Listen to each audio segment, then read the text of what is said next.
어, 네, 저희는 지금 마태복음에 있는 산상수훈의 말씀으로 하나님 나라 백성들은 이 땅에서 살아가면서 어떤 법을 지키면서 살아가야 하는지에 대해서 계속해서 말씀을 나누고 있는 중에 있습니다. 마태복음 5장 후반부에 지금 실제적으로 이 땅 가운데서 하나님의 백성으로 살아가는 하나님의 자녀들이 세상 법보다 더 상위에 있는 하나님의 법이 구체적으로 어떤 것이며 어떻게 지켜야 하는지에 대해서 우리가 지금 말씀을 나누고 있는데, 제가 설교를 준비하면서 지난주부터 설교 말씀이 굉장히 딱딱하구나 이런 느낌이 딱 느껴지더라고요. 우리 집사람한테 물어봤더니 우리가 지키면서 살아야 될 법인데 딱딱하지 그게 안 딱딱할 수가 있나. 근데 성도들이랑 또 함께 나누고 또 그렇게 살려고 치열하게 몸부림치다 보면 하나님께서 그 안에서 주시는 은혜가 있지 않겠어요? 이렇게 얘기하더라고요. 목사 사모로 살더만 목사가 다 됐어요. 예. 오늘 말씀을 나누는 중에 여러분들도 아마 굉장히 말씀이 좀 딱딱하다라는 느낌이 들 수도 있습니다. 그렇지만 제가 이 말씀을 준비하면서 기도하기로는 여러분들이 말씀에 순종하면서 살아갈 때 하나님께서 이 말씀 가운데 몸부림치는 자들에게 주시는 은혜와 평안이 넘쳐나게 될 것입니다. 그러면서 하나님 나와 함께 계시구나, 이 땅에서 사는 하나님의 자녀들은 정말 하나님의 법을 지키면서 살아가는 것이 맞구나 라는 것들을 여러분들 스스로 알아가게 될 것입니다. 여러분, 지난주에 함께 나눴던 말씀 잠깐 정리하고 넘어가면, 이 땅에 율법을 완성하기 위해서 오신 예수님께서 구체적인 예를 몇 가지 들어 말씀하시면서 먼저 분노와 살인에 대해서 말씀해 주십니다. 서기관과 바리새인들은 직접적으로 살인하지 않으면 10계명의 6번째 계명, 살인하지 말라라는 그 계명을 지킨 것이다 라고 가르쳤지만, 율법을 완성하시는 예수님께서는 그거보다도 훨씬 더 엄청나게 큰 의무를 담고 이 계명을 말씀해 주시고 계십니다. 형제를 향해서 분노하거나 욕하거나 모욕을 준 적이 있는 자면 그 자는 이미 살인한 자다 라고 예수님께서 말씀하고 있죠. 예수님께서 왜 그렇게 말씀하셨습니까? 우리 지난주에 말씀을 다 나누었었는데, 예수님께서 이렇게 말씀하시는 이유는 우리 안에 범해지는 모든 죄들을 이렇게 잘 살펴보면 분노가 항상 그 자리 제일 첫 번째에 있게 됩니다. 분노가 있어서 그것이 조금씩 더 커져가면서 죄로 표출되게 되죠. 결국 살인도 분노로부터 시작해서 살인에까지 이르기 때문에, 너가 형제를 향해서 분노하는 마음을 품었다면 너는 이미 살인했다 라고 주님께서 말씀하고 계시는 것이었죠. 그리고 또 잘 분노하는 자는 나는 저 사람보다 괜찮은데 저 사람 모양이 왜 저럴까 라고 생각하는 자기의가 마음 가운데 있는 사람이 잘 분노하게 된다고 했습니다. 제가 그렇다고 했죠. 여러분, 그래서 자기의가 많은 사람은 교만한 자고, 여러분, 그 교만은 자기 자신의 영혼과 육체를 죽음으로 몰고 가는 것이기 때문에 주님께서 분노가, 너 안에 있는 자기의가, 그 교만이 너를 죽음으로 몰고 간다, 그래서 분노는 살인이다 라고 말씀하시는 것이라고 우리가 지난주에 함께 말씀을 생각했습니다. 여러분, 이렇게 주님께서는 분노한 것 그 자체가 살인이라고 말씀하시는데, 그것보다도 더 앞서 우리가 이 말씀을 보면서 생각해야 될 것이 있는데, 그것은 분노한 자가 살인이라고 하면 도대체 이 땅 가운데 살인하지 않은 사람이 누가 살고 있는가 라는 질문 앞에서 우리가 어떤 답을 찾아야 된다고요? 우리는 율법 앞에서 의로운 자 한 사람도 없구나, 다 죄인이고 다 하나님 심판 앞에 놓여져 있고, 그래서 하나님의 형벌인 죽음을 당해야 될 그런 죄인이구나 라는 것들을 먼저 깨달아야 된다고 했습니다. 그래서 하나님께서 우리에게 사랑을 베풀어 주신 것, 예수님의 그 십자가 사건, 이런 것들을 우리 가슴에 다시 새기면서 내가 할 수 없는 것들을 하나님께서 대신해 주셨고, 하나님의 은혜를 부여잡고 살 때 그렇게 살 수 있도록 나에게 은혜를 주셨구나, 이런 것들을 먼저 기억하고, 그리고 또 분노하지 않고 하나님의 백성답게 이 땅에 살아가려고 몸부림치고 그렇게 노력해 갈 때 하나님의 은혜로 우리는 이 땅에서 하나님의 자녀로 살아갈 수 있게 될 것이라고 말씀을 나누었습니다. 저와 여러분들이 정말 이 말씀들을 가슴에 새기고 이렇게 살아갈 수 있었으면 좋겠어요. 하나님의 법을 지키면서 살아가려고 몸부림치고 노력하면 할수록 깨닫는 것이 나는 안 되구나라는 것들을 깨닫지만, 그럼에도 불구하고 지속적으로 하나님을 사랑하고 내가 하나님을 사랑하기에 하나님께서 나에게 주신 이 말씀을 어떻게 해서든 지켜내려고 노력해 봐야겠다, 그렇게 몸부림치는 그 가운데 우리는 하나님의 사람으로 다듬어지게 될 것입니다. 우리가 있는 그곳에 하나님의 나라가 세워지게 될 것입니다. 저와 여러분들 가운데 이런 은혜가 넘쳐나게 되기를 주님의 이름으로 축원드립니다. 여러분, 이 분노의 문제를 해결하기 위해서 또 우리가 어떻게 해야 된다 했죠? 분노가 내 안에 있구나 라는 것들이 발견되어질 때마다 그 분노의 대상인 사람을 찾아가서 용서를 구하고 빨리 화해해야 한다라고 했습니다. 여러분, 지난주 말씀에서 이 일은 생각날 때마다 미루지 말고 즉각적으로 실천해야 될 말씀임에 대해서 나누었죠. 나 혼자만 가지고 있는 분노라면, 상대방이 알지 못하는 분노라면 하나님과 1대1의 관계에서 해결하십시오. 그렇지만 나의 분노를 상대방이 알고 있다면 찾아가십시오. 여러분, 이것이 정말 어렵고 힘들다는 것에 대해서도 우리가 지난주에 함께 나누었습니다.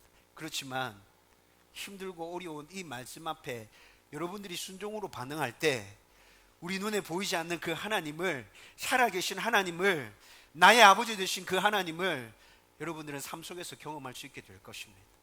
하나님 정말 살아계시구나, 하나님 내 아버지 맞으시구나, 하나님 나를 지키시고 보호하시구나. 여러분, 이런 은혜가 쌓여가야 우리가 하나님의 자녀로 온전하게 설 수 있다니까요.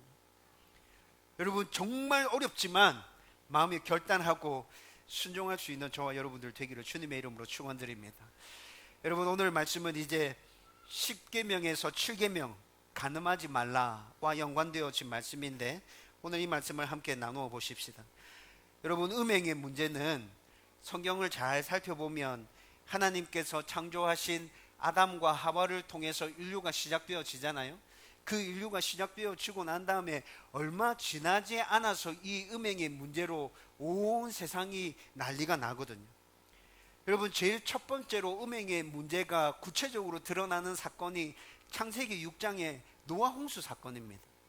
여러분, 노아 홍수 사건 창세기 6장을 읽어보십시오. 6장 1절과 2절에서 노아 홍수가 왜 일어나게 되는지에 대해서 그 이유를 굉장히 간략하게 설명해 주고 있는데, 여러분, 이 1절과 2절의 말씀을 쭉 읽어보면 하나님의 이 심판이 음행의 문제로 인해서 내려지게 되는 것이구나 라는 것들을 금방 알 수 있게 됩니다. 여러분, 오죽했으면 창세기 6장 6절 말씀에 하나님께서 사람을 지으신 것을 한탄하셨고 근심하셨다라고 말씀하고 있습니다. 여러분, 하나님께서 한탄하셨다, 근심하셨다, 하나님께서 그럴 수 있나? 이런 생각이 좀 드시죠? 여러분, 이 말은 인간이 이해하기 쉽도록 그냥 이렇게 말씀해 주신 건데, 여러분, 근데 이 말씀 앞에 그냥 있는 그대로를 받아들인다 하더라도 하나님께서 참 마음이 힘드셨구나라는 것들을 알 수 있게 되는 것이죠. 그리고 하나님께서 물로 이 세상을 심판하고 노아를 통해서 내가 다시 꿈꾸었던, 만들고 싶었던 그 세상을 만들어야겠다. 하나님께서 이렇게 노아 홍수 심판을 통해서 새로운 나라를 시작하시려고 하고 계십니다. 여러분, 그 다음에 또 구체적으로 등장하는 음행의 사건이 창세기 19장의 소돔과 고모라의 사건입니다. 소돔과 고모라가 멸망한 이유도 음행이었습니다. 여러분, 창세기 19장 전체 말씀을 한번 쭉 읽어보십시오. 그 당시의 음행이 지금 이 시대에 존재하고 있는 그 음행과 똑같았구나라는 것들을 알 수 있게 됩니다. 유황불로 소돔과 고모라의 멸망이 있고 난 다음에 롯의 딸들이 롯과 동침해서 자녀를 출산하게 되죠. 여러분, 이런 모습만 봐도 이 당시 성적으로 얼마나 타락했는지 짐작할 수 있지 않습니까? 도대체 인류가 시작하고 난 다음에 얼마의 시간이 지났길래 창세기 6장에서 노아의 홍수가 있고 창세기 19장에서 소돔과 고모라의 사건이 있다는 말입니까? 그리고 또 한참이 지난 후에 이스라엘 백성들이 출애굽해서 시내산에서 하나님으로부터 율법을 받게 됩니다. 레위기에 있는 말씀이 하나님을 제사하는 것과 관련해서 주어진 율법인데, 그 후반부에 가면 이스라엘 백성들이 어떤 법을 지켜야 되는지에 대해서도 말씀해 주고 있거든요. 그런데 레위기 18장에 가면 음행과 관련된 문제들을 하나님께서 말씀하시기 시작하는데, 여러분 읽는 것조차 거북하다는 느낌을 받게 됩니다. 여러분 레위기 18장에서 이런 엄청난 이야기들을 하고 있는 이유가 뭡니까? 그때 그 당시에 이미 사람들 사이에서 이런 음행들이 있었기 때문에 하나님께서 너희들이 나의 백성으로 살기 위해서는 이런 것들을 금하고 하나님의 자녀로 온전히 살라고 말씀하고 있는 것 아닙니까? 이런 모든 사건들을 다 살펴보면 성경에 기록되어지고 있는 이 모든 말씀들을 통해서 우리가 알 수 있는 것, 이 당시에도 음행의 문제가 보통 문제가 아니었구나. 우리가 살아가면서 접하고 있는 이 음란한 모든 것들이 그때 그 당시에 다 존재하고 있었구나. 사회가 발전하기 시작하면서 하나씩 하나씩 생겨난 것이 아니구나. 인류가 존재하기 시작한 그때부터, 타락한 그 순간부터 이 음행의 문제는 다 출발되어져서 그대로 있었고 존재했던 것이구나 라는 것들을 알 수 있게 되는 거죠. 여러분 이 시대에 좀 더 심각하게 이 음행의 문제가 부각되어지는 이유는 뭘까요? 예전부터 그렇게 있었던 문제였는데 왜 이 시대에 그렇게 또 좀 더 심각하게 우리 가운데 부각되어집니까? 그 이유는 그전까지는 숨겨져 있었던 것이 이제는 노골적으로 드러나고 있죠. 전 세계적으로 음행과 관련해서 개인의 자유, 사생활로 분류해서 서로 상호간에 합의가 되어진 성관계라면, 서로 합의가 되어진 어떤 일들이라면 전혀 문제없다, 괜찮다. 여러분 이게 지금 우리나라와 전 세계적 흐름 아닙니까? 요즘 젊은이들에게 혼전순결 얘기해 보십시오. 아주 웃긴 말이라고 코웃음 칠 겁니다. 여러분 크리스찬 젊은이들 가운데도 혼전순결 얘기하면 받아들이는 젊은이 아무도 없습니다. 미국에서 조사한 성과 관련한 통계 자료 봤는데요, 여러분 크리스찬들을 대상으로 조사했습니다. 그런데 성과 관련한 여러 항목들 중에 어떤 항목은 일반 세상 사람들보다 크리스찬들이 더 심각한 문제를 안고 있었습니다. 이런 분위기에서 우리나라도 몇 년 전에 간통죄가 폐지됐죠. 동성애 자임을 커밍아웃하는 것이 영웅처럼 인식되어지고 있습니다. 동성애를 합법화시켜달라는 시위가 끊어지지 않고 있고요. 여러분 유럽에는 동성애가 합법화되어진 나라들이 굉장히 많습니다. 알고 계시나요? 3년 전에 동성애 문제가 이슈가 되기 시작하면서 청소년 아이들에게 동성애 강의를 하려고 자료를 찾다가 알게 된 사실입니다. 유럽에 동성애가 합법화된 나라들 중에는 수간과 아동 성애자들이 자신들도 합법화 시켜달라고 재판을 진행하고 있는 중에 있답니다. 여러분 이거 실제로 일어나고 있는 일입니다. 몰카, 성추행, 간통, 동성애, 근친상간, 수간, 여러분 이런 음행의 문제가 이렇게 노골적으로 드러나고 있는데 여러분들 생각은 어떻습니까? 정말 이게 개인의 문제입니까? 사생활의 문제인가요? 지금 우리나라는 가정의 붕괴와 함께 저출산 문제, 청소년들의 비행 문제, 이런 것들이 심각하게 전 나라적으로 이슈로 떠오르고 있죠. 여러분 그런데 잘 생각해 보십시오. 이런 모든 문제들이 음행의 문제와 연결되어져 있습니다. 그런데 음행과 관련해서 정치하는 사람들이, 각계 지도층에 있는 자들이 음행과 관련된 문제에 대해서 모든 것들을 풀어주고 해제하면서 가정을 어떻게 굳게 세울 것인가, 저출산의 문제를 어떻게 해결할 것인가, 청소년의 비행의 문제를 어떻게 하면 해결할 것인가, 여러분 머리를 맞대고 고민하고 있는데 저 진짜 웃깁니다. 근본적인 문제에 대해서는 다 풀어줘 버려놓고는 나중에 뒤에 가서 그런 거 고민해 봐야 무슨 효과가 있냐. 지금 오늘 본문의 말씀에서도 예수님께서 음행의 문제를 말씀하고 계십니다. 음행의 문제는 분노의 문제와 함께 우리 사회에서 우리의 삶과 가장 밀접하게 연결되어져 있고, 여러분 이건 엄청난 죄의 유혹이며 이를 잘 해결해 내지 못한다면 아무리 그 사람의 인품이 좋고 신앙이 좋다 할지라도 그 사람은 형편없는 삶을 살아가고 있는 것입니다. 그런데 오늘 말씀 가운데서 서기관과 바리새인들이 이렇게 중요한 음행의 문제와 관련해서 뭐라고 말씀하고 있습니까? 6계명에 살인하지 말라와 똑같이 7계명 간음하지 말라, 이 말은 너가 직접적으로 간음하지 않았다면, 성의 행동을 행하지 않았다면 너 간음하지 않은 거야. 너 괜찮아. 너 잘 살고 있는 거야. 여러분 서기관과 바리새인들은 지금 이스라엘 백성들에게 이렇게 가르치고 있습니다. 여러분 그런데 우리가 접하고 있는 이 음행의 문제에서 서기관과 바리새인들처럼 접근하면 정말 음행의 문제와 나는 상관이 없는 것입니까? 아무리 음흉한 눈빛으로 상대에게 성적 모욕감을 주는 말로 자기 혼자 생각과 상상 등으로 온갖 음행을 다 저질렀다 하더라도 직접적으로 그것이 나의 행동으로 나타나지 않았다면 정말 문제가 없는 것입니까? 오늘 예수님께서는 그렇게 말씀하지 않습니다. 여러분 28절 말씀을 같이 읽어보십시다. 다 같이 읽겠습니다. 시작. 나는 너희에게 이르노니 음욕을 품고 여자를 보는 자마다 마음에 이미 간음하였느니라. 아멘. 여기서 말씀하는 음욕을 품고 라는 이 말을 헬라어 원문으로 좀 더 의미를 살려서 정확하게 번역해내면 음욕을 채울 목적으로 상대방을 보는 것, 이렇게 해석해야 합니다.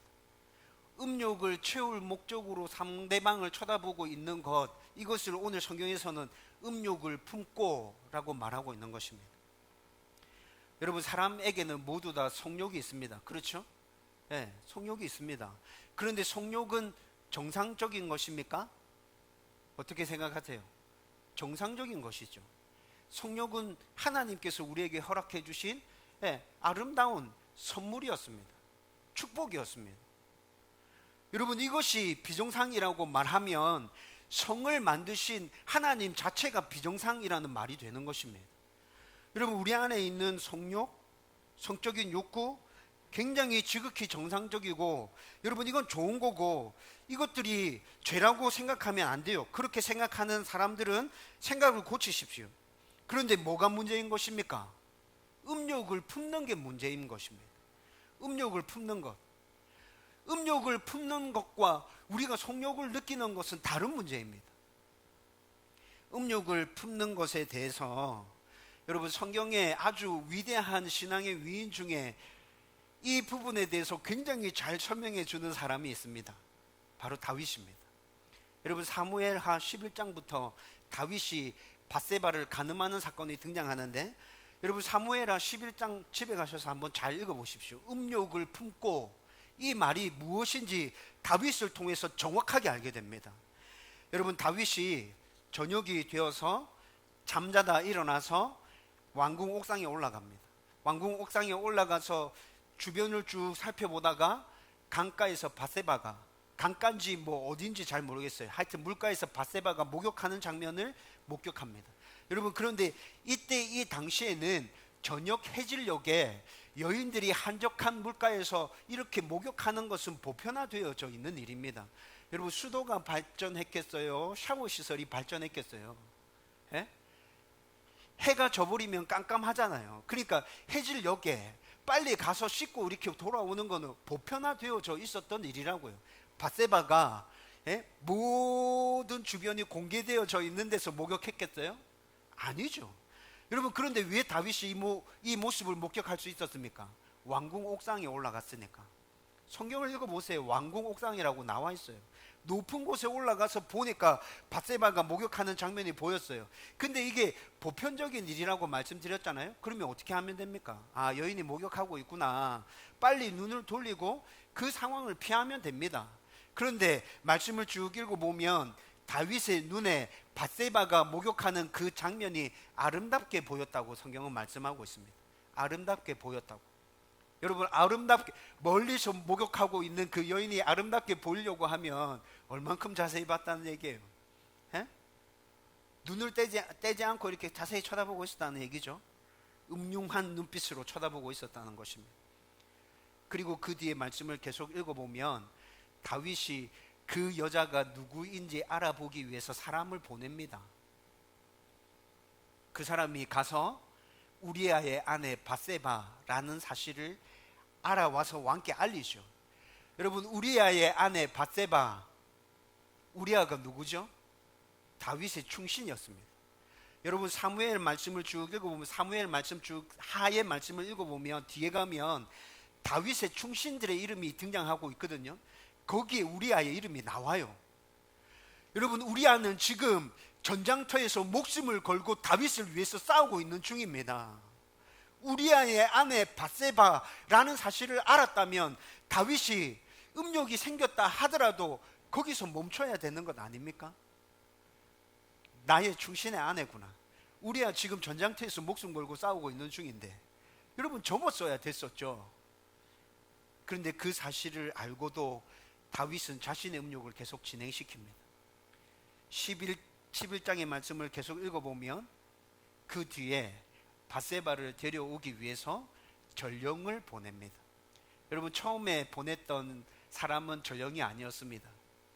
근데 뒤에 밧세바를 데려오기 위해서 보냈던 사람은 전령이었습니다. 이게 무슨 말이에요? 나라에 중요한 일이 생긴 것처럼 꾸며서 밧세바를 데려오고 있는 것이죠. 여러분, 다윗의 음욕을 품고가 어떤 것인지 다윗의 모습을 통해서 느껴지나요?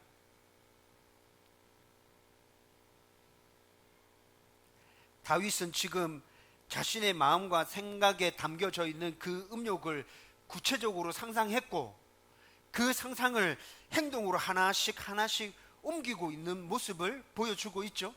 여러분, 이것이 음욕을 품고입니다. 우리의 삶의 현장에서 정상적인 성욕이 아니라 우리도 음욕을 품을 때가 굉장히 많습니다. 매력적인 여자나 남자를 보면서 필요 이상의 상상을 할 때 있잖아요. 여러분, 아니라고 거부하실 겁니까? 특히나 남자들에게서 이런 모습이 많이 나타나죠. 오늘 말씀에서 예수님께서는 이런 모든 사람들을 향해서 말씀하십니다. 너희는 이미 간음했다. 성적인 죄를 저질렀어. 저와 여러분들은 예수님의 말씀 앞에서 이미 살인한 자이며 간음한 자들입니다. 인정하기 싫고 받아들일 수 없지만 예수님께서 말씀하신 것이 이런 의미라면 저와 여러분들은 도망갈 방법이 없습니다. 그래서 위대한 신앙의 위인들 중에서는 자신의 이런 모습 때문에 심각하게 고민하고 씨름했던 수많은 사람들이 있었습니다. 초대교회 시절에 성 안토니오라는 성자가 있었어요. 여러분, 이 사람은 정말 거룩하게 살고 싶었어요. 그런데 이 사람이 자신의 모습 속에서 발견하게 된 것이 뭐냐면, 사람들과 함께 살면 죄를 계속 짓게 되구나, 사람들과 함께 살면 이 음욕의 문제를 해결할 수가 없구나 라고 생각을 하게 됩니다. 그래서 사람들을 떠나서 사막에 나가서 혼자 35년 동안 살았습니다. 그 치열한 35년의 삶을 글로 기록으로 남겼죠. 여러분, 그런데 이 안토니오의 기록을 몇 가지를 쭉 살펴보면 그가 이렇게 고백합니다. 나는 35년 동안 사막에서 혼자 살면서 밤마다 마귀의 괴롭힘을 받으면서 치를 떨면서 살았다. 여러분, 이게 무슨 말이에요? 혼자 산다고 상상을 내가 통제할 수 있나요? 혼자 산다고 죄를 안 지을 수 없다는 것이죠. 마귀는 계속해서 우리의 생각을 자극합니다. 우리의 상상을 자극하죠. 3세기에 알렉산드리아의 교부 오리겐이라는 사람이 있었습니다. 이 사람은 철저한 금욕주의자였습니다. 자신의 재산 다 팔아서 사회에다가 다 기부하고 어떻게 하면 정말 경건하게 거룩하게 살아갈 수 있을까, 예수님처럼, 이것만 생각하면서 그렇게 금욕주의를 철저하게 실행하면서 살았던 사람인데 이 사람은 결국 스스로를 거세했습니다. 오르겐이 정말 거룩하게 자기 자신이 만족할 만큼 그렇게 평안을 누리면서 살았겠어요? 여러분, 얼마 전에 들었던 얘기예요. 얼마 전에 저 이 얘기 들으면서 굉장히 충격받았습니다. 서울의 한 교회를 담임하는 목사님이 거룩한 삶을 살고자 자기 자신을 스스로 화학적 거세를 했답니다. 아내가 있는 목사님입니다. 늙은 목사님이 아니에요. 앞으로도 한참 목회해야 될 목사님인데 스스로 화학적 거세를 했대요. 여러분, 그 사모님이 매일이 아니라 그 사모님이 담임 목사가 들어가서 교회의 중요한 일을 결정하는 당회에 함께 참석하신다는 얘기를 들었습니다. 제가 왜 그런지 알겠더라고요. 여러분들은 이해 못하시고 있는 것 같은데 제가 왜 그런지 알겠더라고요. 여러분, 제가 지금 방금 말씀드렸던 이런 분들의 그 중심에 있는 열망과 그 열정들은 이해가 되죠. 맞죠? 하나님을 향한 거룩한 삶을 살아내고자 하는 그 열망 이해되지 않습니까? 이해됩니다. 진짜 이분들 대단했구나. 그 거룩에 대한 열망이 도대체 어느 정도였기에 이렇게 살 수 있었을까? 나는 이 사람들 발꿈치조차 못 따라가겠다라는 생각이 듭니다. 대단하다고 박수 쳐주고 싶습니다. 그런데 이분들이 선택한 방법에 대해서는 아니라고 말하고 싶습니다.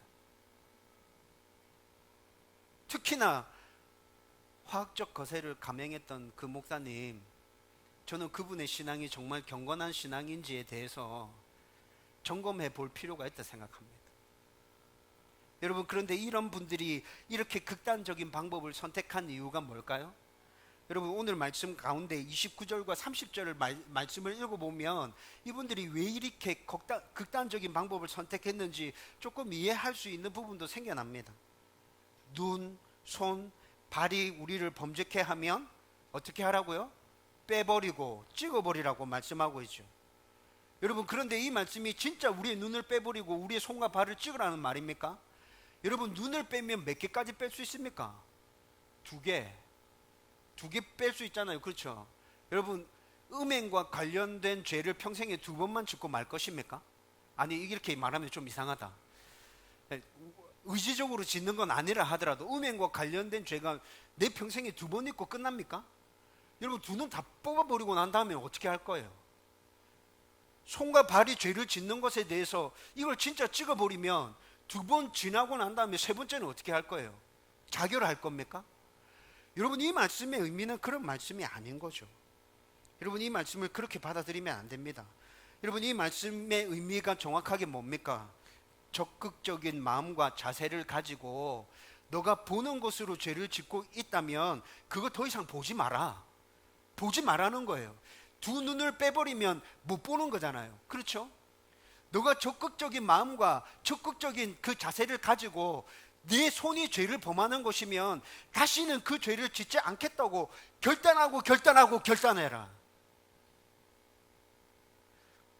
너가 계속해서 죄 짓는 곳을 향하는 것이라면 너가 발이 없다 생각할 정도로 죄 짓는 곳에 다시 가지 않겠다고 마음에 그렇게 결정하고 그렇게 몸부림치면서 살아라. 여러분, 이것을 아주 강하게 표현하고 있는 것일 뿐이죠. 진짜 찍어내라는 말씀이 아닙니다. 여러분, 이런 마음을 가지고 우리가 정말 최선을 다하여서 우리의 온 마음을 하나님께 내어드리면서 여러분, 죄짓지 않기 위해서 몸부림치는 사람이라면 완벽하지 않아도 우리의 모습이 바뀌어져 가게 될 것입니다. 음행과 관련해서 내가 안 봐야겠다. 내 손이 죄짓는 것과 관련해서 내가 그 일을 더 이상 하지 말아야겠다. 내가 죄짓는 곳을 가는 것과 관련해서 내가 다시는 거기를 내 발로 안 가야겠다. 여러분, 이렇게 마음에 결정한 사람이라면 정말 지금보다는 훨씬 우리의 모습이 나아지지 않을까요? 여러분, 보는 것이 문제입니까?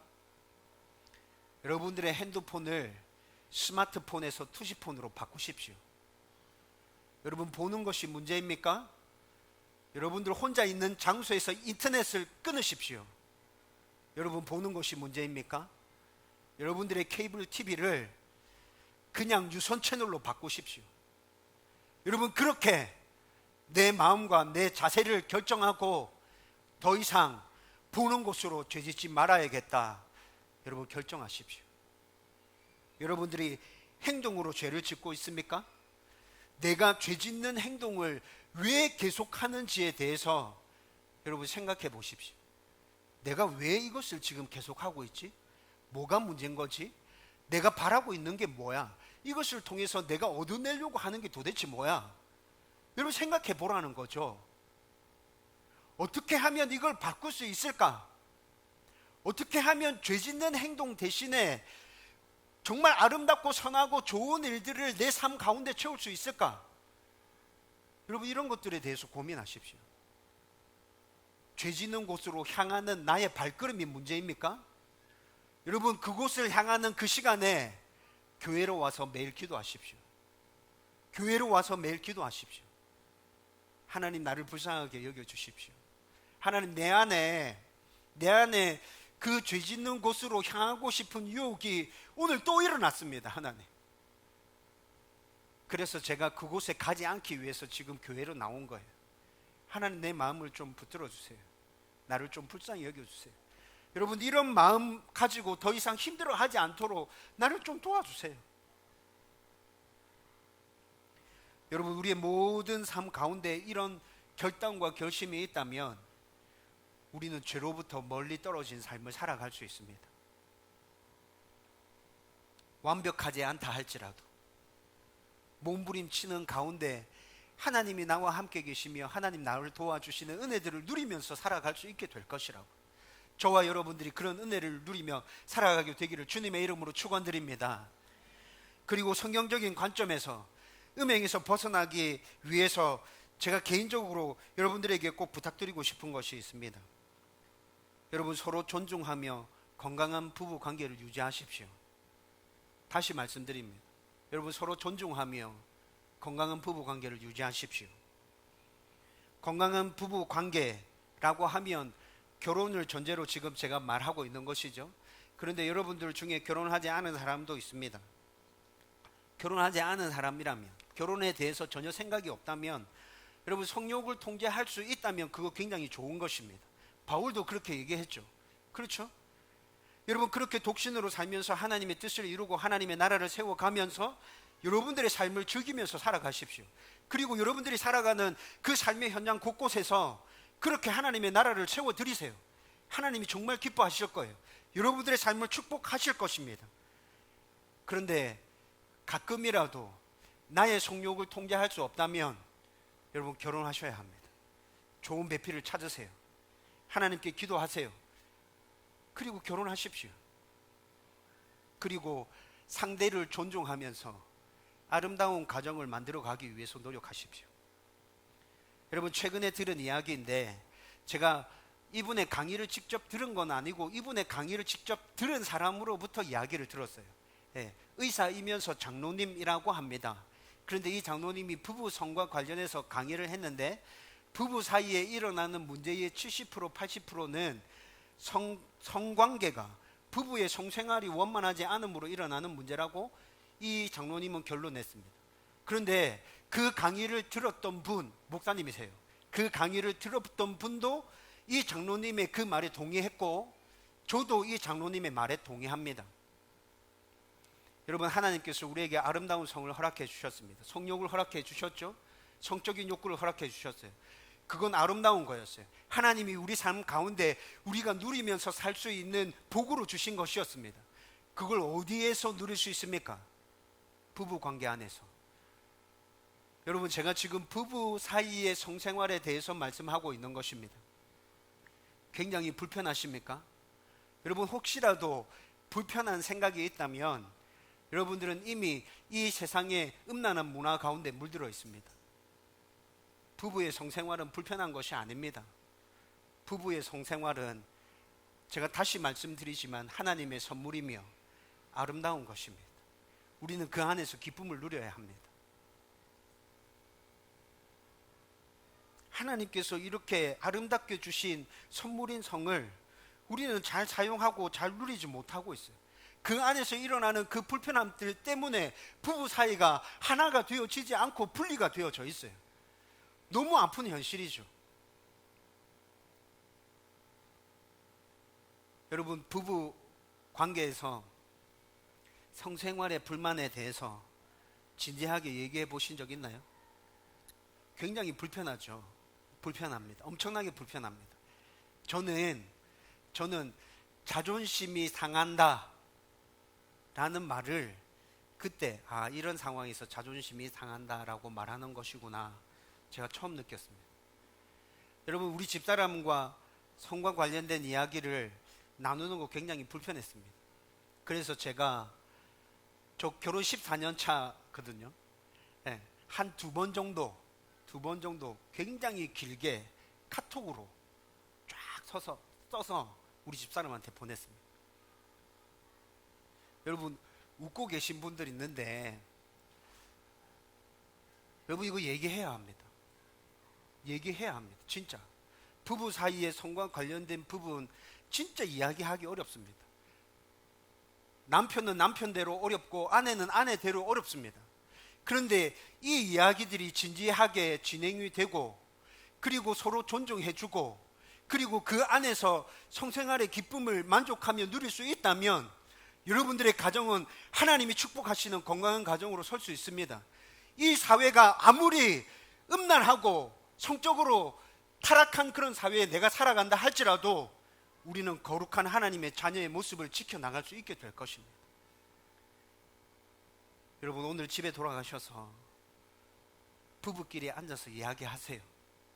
이야기 못하겠거든 문자로, 카톡으로, 편지로 써서 이야기하세요. 여러분, 성적인 부분뿐만이 아니라 부부가 함께 살아가면서 서로 이야기하지 못하고 가슴에 쌓아두었던 것, 적절한 기회를 봐서 하나씩 끄집어내어서 지혜롭게 이야기해 가기 시작하십시오. 여러분, 이것이 음란의 문제를, 음행의 문제를 내 삶 가운데서 치워내고 거룩한 모습으로 하나님 앞에 설 수 있는 아주 중요한 방법 중에 하나라고요.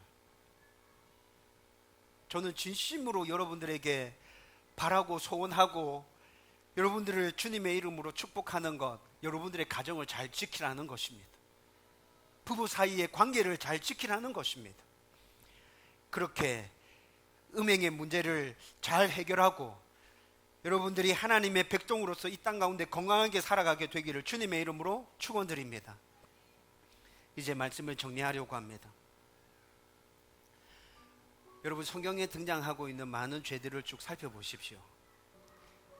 음행의 죄와 연결되어져 있는 것이 대부분입니다. 그리고 이 시대가 바뀌어 가는 것을 보면서도 음행의 문제가 정말 심각하구나, 내가 영향을 안 받으려고 해도 영향을 안 받을 수 없는 상황에 와 있구나 라는 것들이 느껴지지 않으세요? 여러분, 앞으로 음행의 문제와 관련된 이 문제는 더 심각해질 겁니다. 더 심각해질 거예요. 여러분, 우리 자녀들이 우리보다도 훨씬 더 심각한 환경 가운데서 이 음행의 문제를 직면하게 될 것입니다. 왜 이런 음행의 문제가 지속적으로 이렇게 심각하게 계속해서 대두되어질까? 여러분, 우리는 여기에 대해서 생각해야 합니다. 왜 이 문제가 한시도 끊어지지 않고 이렇게 계속되어지는 것일까요? 여러분, 그 이유는 죄를 범한 인간이, 하나님을 떠난 인간이 참 행복과 기쁨과 평안을 누릴 수 없기 때문입니다. 잠깐이었지만 하나님께서 이 세상을 만드시고 하나님과 함께 사는 동안에 참 행복이 무엇인지 맛봤거든요. 기쁨이 뭔지, 평안이 무엇인지 그걸 맛보아 알고 있다고요. 우리의 DNA 속에 그것들이 각인되어져 있다고요. 그런데 죄로 타락하고 난 이후에 그것을 찾아볼 수 없게 됐잖아요. 인간이 지금 그것을 찾아 헤매고 있는 것입니다. 사단은 우리의 이런 모습을 잘 알고 있죠. 그래서 사단이 우리에게 찾아와서 우리를 유혹하는 것이 음행의 문제입니다. 너 참 행복, 참 기쁨, 참 평안을 찾고 싶니? 여기에 그것이 있다. 사단이 이렇게 우리를 유혹하죠. 여러분, 그런데 그 안에 진짜 참 행복과 참 기쁨이 있습니까? 여러분, 음행의 문제는 빠져들면 빠져들수록 우리를 더 올가맵니다. 그 안에서 기쁨을, 그 안에서 행복을, 그 안에서 평안을 누릴 수 없습니다. 여러분, 우리가 참 행복과 참 기쁨을 누리려고 하면 어떻게 해야 합니까? 하나님 안에 거해야죠. 하나님의 테두리 안에 거해야죠. 그래야 우리가 그 안에서 참 행복을 누릴 수 있고, 참 기쁨을 누릴 수 있고, 참 평안을 누릴 수 있게 되지 않습니까? 여러분, 그 테두리 안에 거하기 위해서 지금 예수님께서 우리에게 말씀하고 있습니다. 하나님의 법을 지켜라. 하나님의 법을 지켜라. 딴 데 가서 너희들 평안을 누릴 수 없어, 기쁨을 누릴 수 없어, 행복을 찾을 수 없어. 내 안에 있을 때 너희들이 이것을 누릴 수 있게 돼. 그런데 그렇게 하려고 하면 이 법을 지켜야 돼. 몸부림쳐야 돼. 너희들이 온전하게 지킬 수 없다는 거 나도 알아. 그런데 너희들이 마음에 결정하고 그렇게 몸부림치면 내가 도와줄게. 내가 도와줄게. 내가 너희들과 함께 해줄게. 여러분, 이것이 지금 우리가 함께 살펴보고 있는 산상수훈의 말씀 아닌가요? 여러분, 온 마음을 다해서 여러분들에게 부탁드립니다. 힘들고 어렵다고 밀쳐내지 마십시오. 세상의 방식에서 그것이 통하지 않는다고 밀어내지 마십시오. 하나님의 말씀이 주어졌다면 받아들이십시오. 순종하십시오. 몸부림치십시오.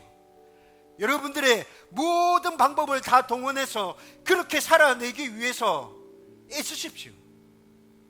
하나님께서 도와주실 것입니다. 여러분들의 모습이 변화되게 될 것입니다. 여러분들이 살아가는 그곳에 하나님의 나라가 세워지게 될 것입니다.